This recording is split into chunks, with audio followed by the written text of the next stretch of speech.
感谢居港 Metropolis 新闻的各位观众们，仍然和本人 Fiona Huang。目前南苏门答腊省，特别是居港市儒教信仰群体的宗教人员数量仍显不足。对此，印尼孔教宗会南苏门答腊分会正积极推动儒教青年群体投身宗教服务工作，鼓励更多年轻一代成为儒教神职人员，以传承并发展儒教文化。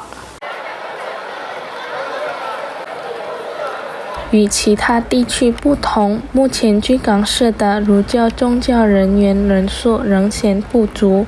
为此，印尼儒教空教总会南苏门答腊分会持续推动儒教青年积极参与宗教事务，培养新一代宗教人员。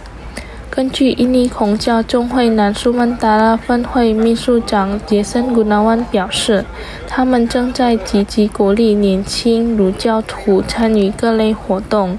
在不久的将来，印尼孔教宗会南苏门答腊分会将举行新宗教人员的受资仪式，希望借此为儒教信众提供更优质的宗教服务。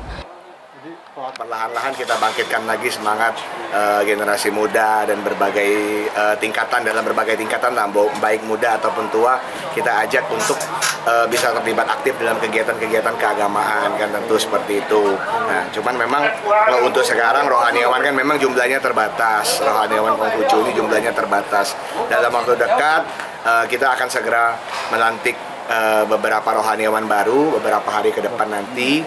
Ya mudah-mudahan rohaniawan tersebut akan bekerja dengan baik, akan memberikan pelayanan yang baik kepada umat gitu kan, dalam berbagai hal lah tentu nanti akan ada pelayanan。在儒教中，宗教人员分成3个等级，乡社目前约有7人，卫圣约90人，而穷生接近300人。但在居港市，目前仅有2位穷生等级的宗教人员。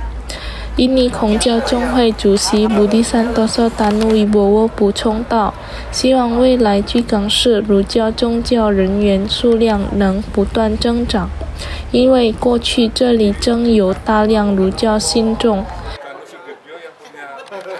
Yang tertinggi yang namanya Syese, kalau di Islam itu kiai, itu ada 7 kiai besar. Kemudian kalau Wense itu semacam ustadz, itu ada 90-an. Sedangkan yang dai atau Cioseng itu ada 300 lebih. Kalau di Palembang sendiri? Palembang baru ada 2 ya. Oh 2 itu Pak? Yang dai. Dai itu ya? Yang tingkatan lain belum. Budi也提到，造成目前宗教人员数量变少的原因之一，是过去儒教正一度受到政府禁令，导致许多儒教信众被迫改信他教。Tim Liputan PAL TV